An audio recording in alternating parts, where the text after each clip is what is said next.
SBS Audio is supported by advertising.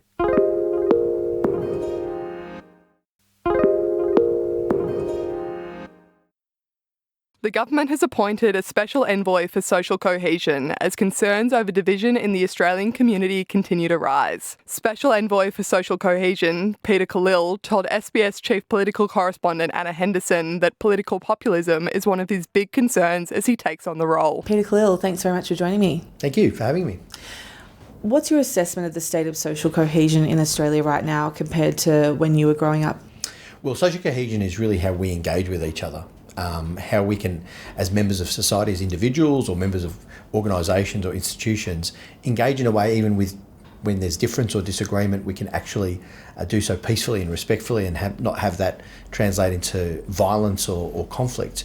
And I think there are a lot of challenges to that we're facing at the moment, obviously with political populism on the rise, the fact that causes distrust in our democratic institutions. There's socioeconomic challenges, there are intergenerational challenges, there's challenges around social media where some of the algorithms can be used to sow division and discord. So those challenges are relatively new compared to the past, but I think it's probably true to say that we do still have a relatively harmonious, cohesive, multi-ethnic, multi-faith society, and that's something that historically has been built up over decades and generations of Australians who've committed to it, who've worked hard for it.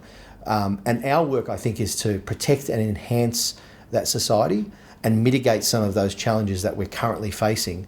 And it's important that we protect. It's precious. The society that we have, that we've built here, and it is precious and it's worth defending, it's worth protecting and enhancing, and that's a really important part of my new role. So what will success look like for you in this role? What are the key things that you want to achieve?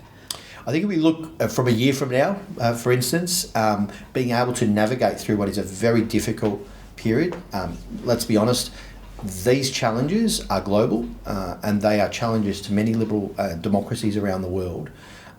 Being able to navigate through those difficult waters over the next period of time and come out the other side and keeping intact and protecting and enhancing that relatively harmonious and cohesive society that we have built up would be a great measure of success. But also I think being able to do the work to mitigate some of these challenges, because not everything in social media is bad. There are positive elements of engagement that can be conducted through new technologies and new medias. So being able to mitigate some of the worst effects on social cohesion that fray our society, but also enhancing the positive elements would be also a measure of success. And that requires some creative policy thinking as well. The other side of that coin is racism, and Peter Dutton has called for a ban on allowing people to come out of Gaza to Australia right now, citing national security concerns. Is that racism in your view? Well, I've got very strong views about this, obviously as someone from a ethnic background, a migrant background. Australians, regardless of their ethnicity, their faith background, their gender, their sexuality, what I think unites us as Australians is the fact that regardless of our backgrounds and our identities, we are treated fairly under the law and equally. And that is something that brings us together despite our diversity and our difference. And that diversity is actually a strength of multicultural Australia. So no one should be treated differently, fundamentally, because of who they are and what their background is. That's a fundamental principle, I think, of our democracy and should be upheld. Politicians, and in fact, if you want to be a political leader, have obligations to watch their words. And because there is a direct correlation between inflamed language and inflamed actions and violence. That has been clearly set by, that has been clearly articulated by some of our intelligence director generals and heads of our agencies. And Peter Dutton knows what he's doing. He's raising tensions. He's sowing some discord and division for short-term political gain. But we do, if we are to be political leaders, have an obligation to watch the language that we use, because it does have an impact on people. Now, I will say about that particular issue, our security agencies, our intelligence agencies conduct expert assessments on every visa applicant to Australia to ensure that there is no risk or there's no risk posed to the community, safety or the security of Australia. And those security assessments and the processes undertaken by our intelligence and law enforcement agencies has not changed. It was the same processes with the previous government. So unless the opposition would like to undermine the experts and the professional work that they do, because frankly, security assessments are done by the experts and they should be done without political interference. They're certainly not done by the Labor Party. They shouldn't be done by the Liberal Party. He's been accused of racism by others in the parliament and dog whistling on this issue, and some have pointed back to a trend of comments he's made on African gangs in the past, Lebanese refugees, that's saying that Muslim candidates in parts of Australia for the next election would be a disaster. How do you characterise that trend? Well, again, I mentioned earlier that political populism, which is focusing on the identity of Australians or the identity of people, their race background or their ethnicity, to try and sow some sort of division or discord and create disharmony amongst people based on their background, is, in my view, unacceptable. And if you are to be a political leader, not just a politician, you have an obligation to watch your words in that space, because your words do matter. They do impact communities. They do have an effect on social cohesion. And I think the responsibility there has been abrogated by the Leader of the Opposition. If they're choosing to politicise this issue for some short-term political gain, that's a form of populism which I reject utterly.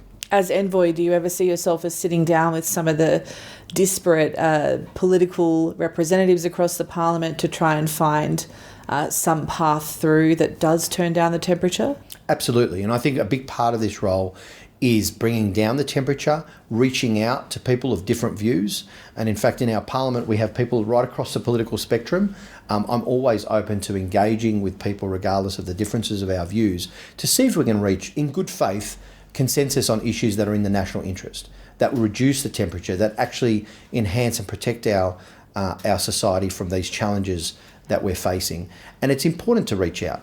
And I would hope that members of different political parties, independents and others, minor or major parties, are willing to do so in good faith. And I would say too, I think in my experience here, that for the most part, people who are representatives here in this parliament are here in good faith. They do want the best for Australia. We have very different views about how we reach that. It's important to engage with them. But I think when people are reaching for the kind of populist button, when they're going for short-term political gain, and they're fully aware that what they're doing is damaging because they are targeting a particular ethnic group or a particular community group, that's unacceptable. And I think that is a lack of leadership, and we need that kind of leadership today.